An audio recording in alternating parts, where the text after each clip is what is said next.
주님께서 돌아가신 오늘 성금요일 저녁, 우리는 해골의 언덕이라고 불리우는 골고다 언덕에 우리의 시선을 맞추려고 합니다.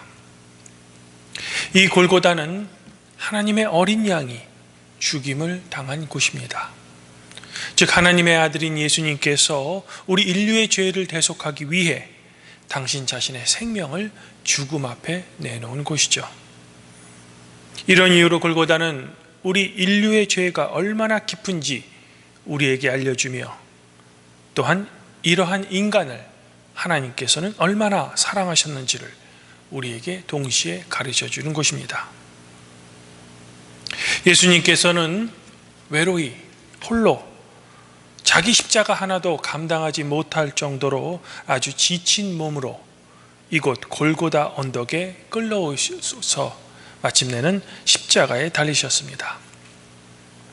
십자가에 못 박아라, 십자가에 못 박아라 라는 사람들의 외침이 아직도 귀에 생생한데, 녹이 쓴 큰 대못이 예수님의 손과 발에 투박히 박힙니다. 단지 몇 개의 못에 당신 자신의 온몸에 체중이 실려 이루 말할 수 없는 고통이 오며 흉부의 압박으로 더 이상 숨쉬기가 힘들어졌습니다. 도대체 이대로라면 얼마나 더 숨을 쉴 수 있을까? 죽음이 점점 예수님께 조금씩 아주 가까이 다가옵니다. 이때 드디어 예수님께서 당신 자신의 입을 여십니다. 가상칠언의 첫 번째 말씀입니다. 아버지여, 저희를 사하여 주옵소서. 자신들이 하는 것을 알지 못함이니이다. 누가복음 23장 34절의 말씀입니다. 예수님께서는 죽음의 순간에도 자신을 도와달라고 하나님께 간구하지 않았습니다.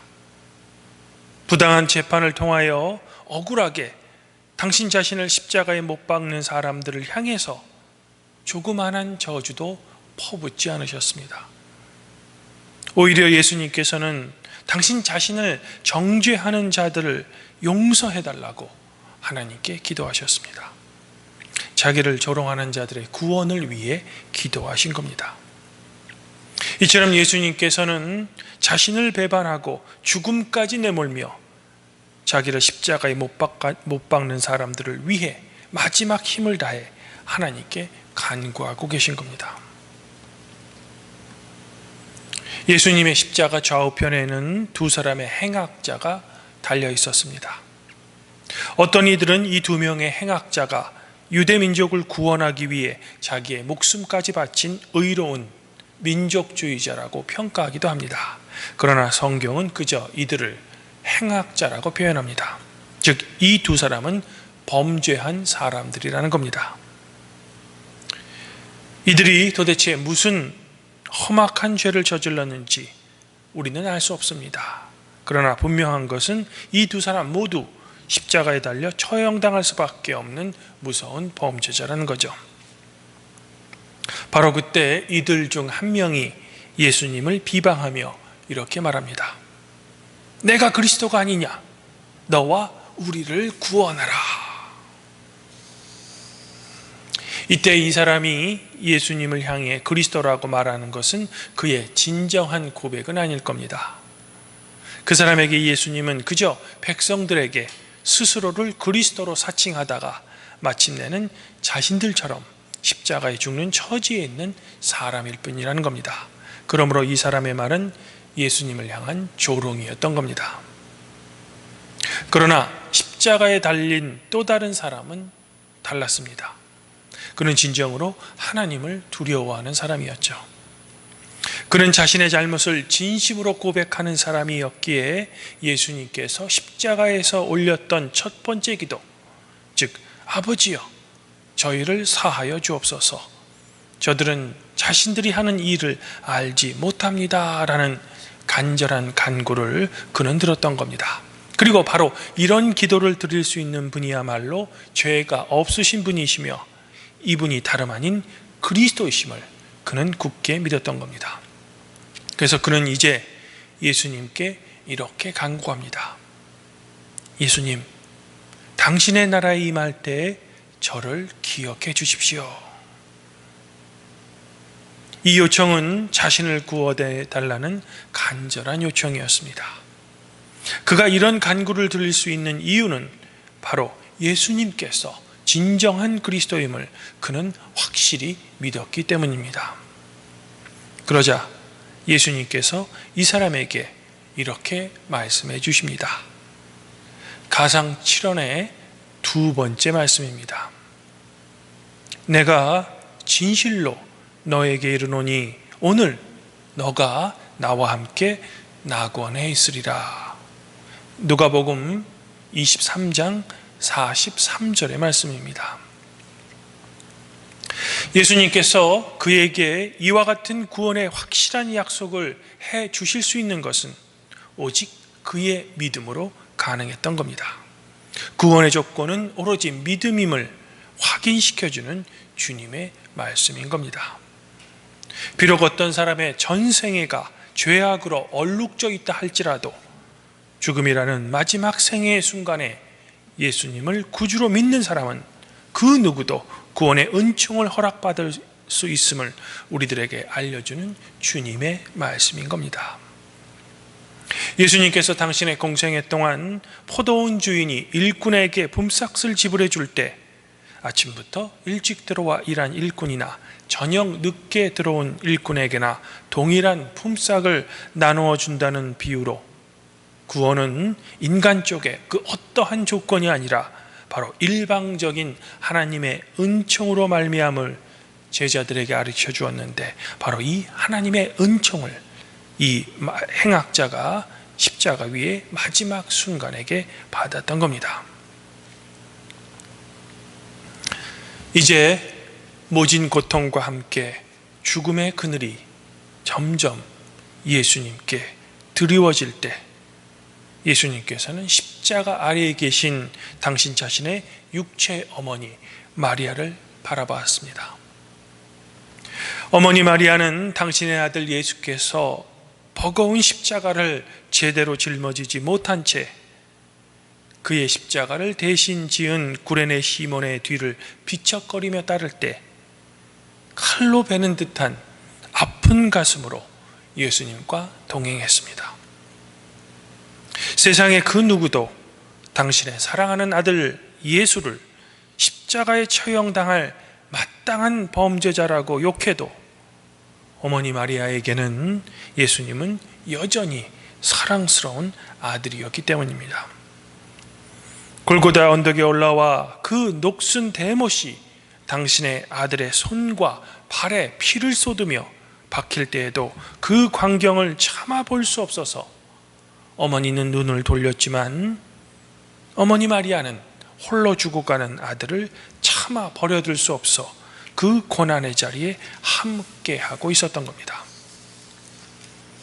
그리고 그 자리에 또 한 사람이 있었죠. 바로 사랑하는 제자로만 우리에게 알려진 예수님의 제자 중에 한 사람이었습니다. 그가 어머니 마리아와 함께 그 자리에 있었던 겁니다. 예수님께서 체포당하시고 십자가를 지실 때 다른 제자들은 무서워서 다 도망쳐버렸지만 이 사랑하는 제자는 십자가 밑까지 예수님을 따라온 것입니다. 이제 예수님께서 어머니 마리아와 이 사랑하는 제자에게 이렇게 말씀하십니다. 가상 7원의 세 번째 말씀입니다. 여자여 보소서 당신의 아들이이니다. 보라 너의 어머니이니라. 요한복음 19장 26절부터 27절의 말씀입니다. 육신의 어머니를 두고 세상을 떠나야 하는 아들 예수님은 분명 내 부모를 공경하라는 율법의 말씀을 기억하고 계셨습니다. 그리하여 어머니께 못다한 공경의 마음으로 어머니 마리아의 남은 인생을 당신 자신의 죽음의 자리까지 따라와 준 사랑하는 제자에게 맡겼던 겁니다. 바로 사랑하는 제자에게 당신의 어머니를 모시는 책임을 부여하신 거죠. 주님은 이로써 당신께서 이 땅에서 그토록이나 이루고 싶으셨던 혈연 공동체를 뛰어넘는 사랑이 넘치는 신앙 공동체, 즉 하나님을 아버지로 모시는 성가족을 성취하신 겁니다. 예수님께서는 일찍이 당신의 형제들이 당신을 찾아왔을 때 누가 내 어머니며 나의 형제인가? 누구든지 하나님의 뜻대로 행하는 자는 다 나의 가족이니라 하셨던 그 말씀을 지금 성취하셨던 겁니다. 예수님께서는 오전 9시에 못 박히시고 오후 3시경에 운명하셨는데 이 6시간 동안 당신의 몸에서 물과 피를 다 쏟아내셨습니다. 이제 죽음이 서서히 당신을 엄습해 올 때 가장 먼저는 당신을 못 박는 자들을 위해 기도하셨으며 이어 두 번째는 구원을 요청하는 한 행악자를 위해 기도하셨습니다. 그리고 어머니 마리아를 사랑하게 의탁하시며 혈연을 뛰어넘는 거룩한 가족을 이루셨던 겁니다. 이제 시간이 얼마나 지났을까? 정오가 되자 어둠이 온 땅을 덮이기 시작하더니 오후 3시까지 어둠이 계속되었습니다. 음산한 어두움에 휩싸인 군중들은 어둠과 함께 밀려오는 어떤 두려움 때문에 그들의 입을 닫았으며 오직 골고다 언덕에는 십자가에 달린 3명의 처형자의 짧은 신음소리만 들려왔죠. 그러더니 갑작스럽게 마치 찢어지는 천둥소리와 같은 소리가 어둠을 뚫고 들려왔습니다. 그 소리는 분명 저 높은 하늘을 향해 쏟아내는 예수님의 외침이었습니다. 예수님의 가상 7원의 4번째 말씀입니다. 엘리 엘리 라마 사박다니, 나의 하나님, 나의 하나님, 어찌하여 나를 버리시나이까? 마태복음 27장 46절의 말씀입니다.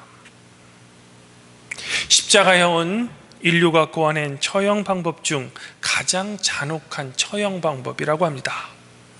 이 잔인한 고통 중에 외친 예수님의 이 외침, 그러나 이 외침은 단순히 육체적 아픔에서 나온 인간적인 절규만이 아니었습니다.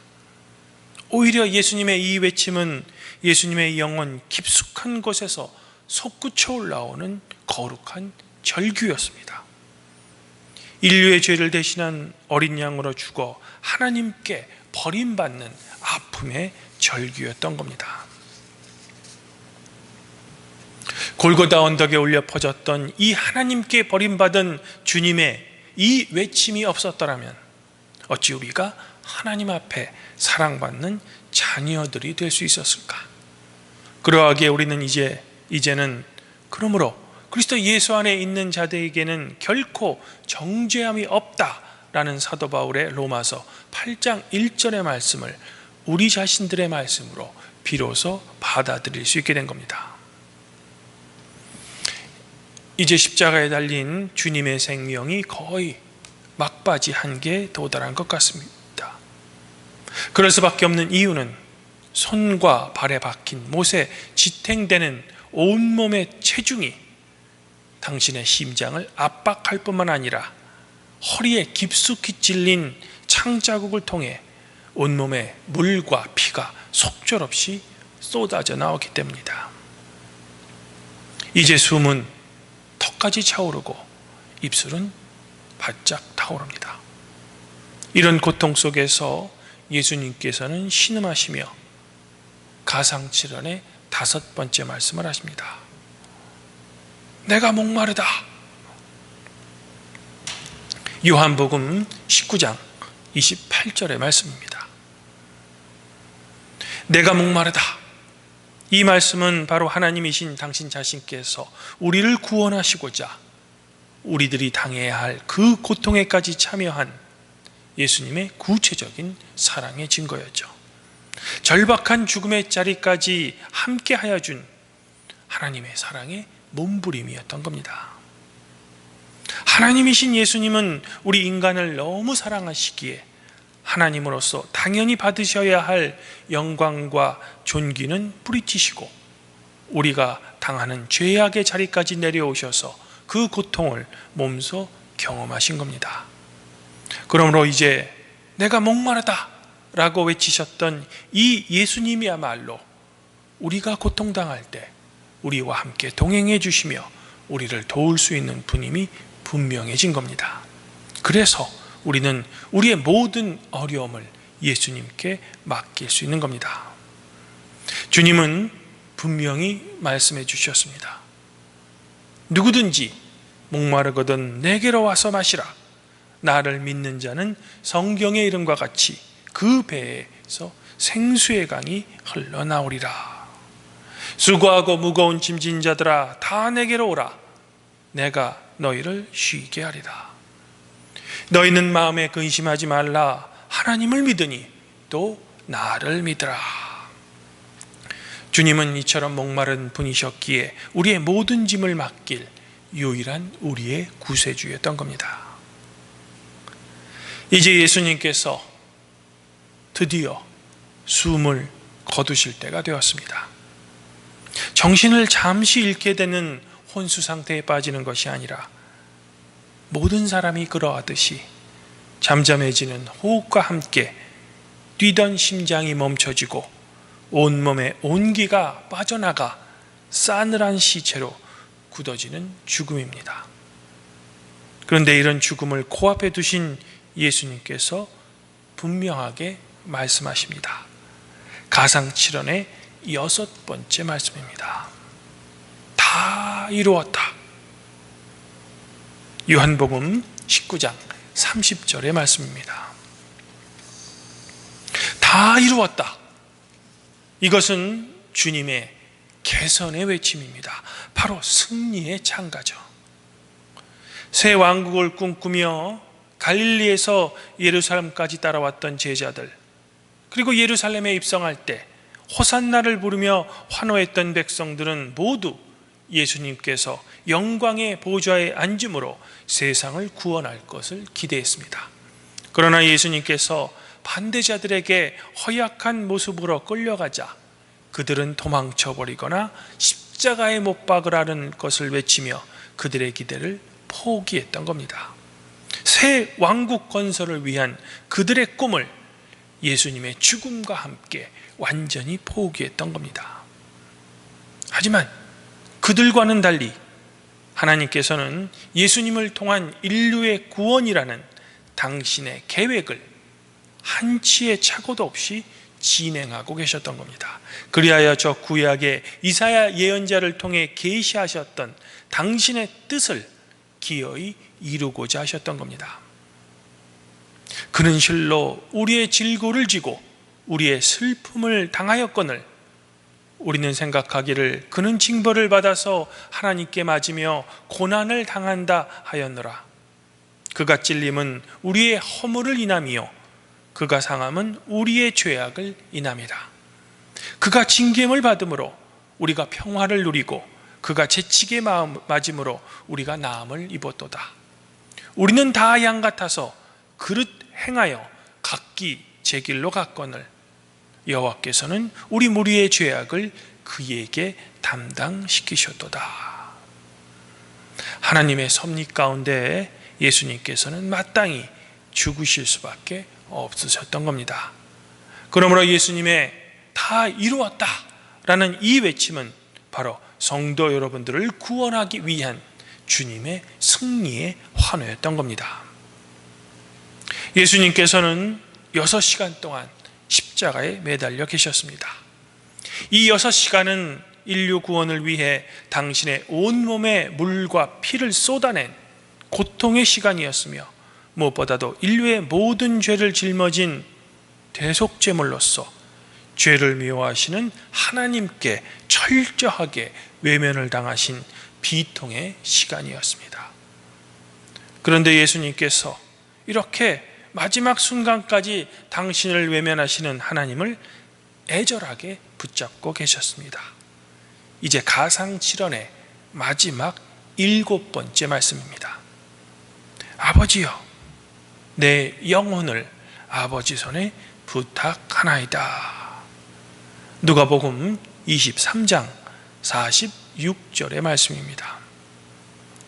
예수님께서는 당신을 외면하시고 포기하시는 하나님을 여전히 아버지, 나의 하나님이라고 부르고 계신 겁니다. 사랑하는 성도 여러분, 그렇습니다. 예수님께서는 당신을 저버리시는 하나님이 여전히 아버지이신 것이죠. 또한 하나님께서는 당신을 버리셨지만 예수님께서는 하나님을 버리지 않으셨습니다. 그래서 여전히 나의 아버지, 나의 하나님이라고 부르고 계신 겁니다. 그러면서 당신의 영혼의 안식을 당신을 저버리는 하나님 아버지 손에 의탁하고 계신 겁니다. 의지하고 영원한 안식을 얻을 곳이 바로 아버지 하나님 품속밖에 없기에 예수님께서는 당신의 영혼을 하나님 아버지께 부탁하셨던 겁니다. 이처럼 예수님께서는 하나님께서 당신을 받아주실 것을 마지막 순간까지 굳게 믿으며 유일한 피난처이며 영원한 안식처인 하나님 아버지께 당신을 맡긴 겁니다. 주님 안에서 한 형제자매인 팔복교회 성도 여러분, 이 영혼의 맡김이 예수님을 사흘 만에 무덤에서 일으켜 부활시켜 주신 겁니다. 그리고 그 후 40일이 지난 후에는 하나님께서는 예수님을 하늘나라로 데려가신 겁니다. 그리고 예수님을 당신의 오른편에 앉게 해주셨죠. 그래서 이 땅의 모든 권세보다 뛰어나게 예수님을 높이셨으며 모든 이름 위에 뛰어난 이름인 주님이라는 이름을 예수님께 주사 모든 만물을 예수님 앞에 꿇게 하셨던 겁니다. 예수 그리스도는 지금도 여전히 하나님 아버지의 우편에 앉아 계십니다. 그리고 당신께서 약속하신 것 같이 다시 오실 그 날을 기다리고 계시죠. 그날, 즉 주님께서 다시 오실 그날에는 주님께서 십자가에 당신의 몸을 내놓는 희생제물로 오시지 않으시고 온 세상을 다스릴 영광의 왕으로 오실 겁니다. 무엇보다도 양과 염소를 좌우로 갈라놓듯 당신의 십자가의 죽음을 믿음으로 받아들이는 사람과 거부하는 사람들을 좌우로 갈라놓아 영원한 생명과 영원한 형벌로 판결하실 심판의 주님으로 오실 겁니다. 이제 선택은 여러분들에게 달려 있습니다. 주님의 십자가를 믿고 사랑할 것인가, 아니면 외면할 것인가? 또한 영생의 복을 누릴 것인가, 아니면 거부할 것인가?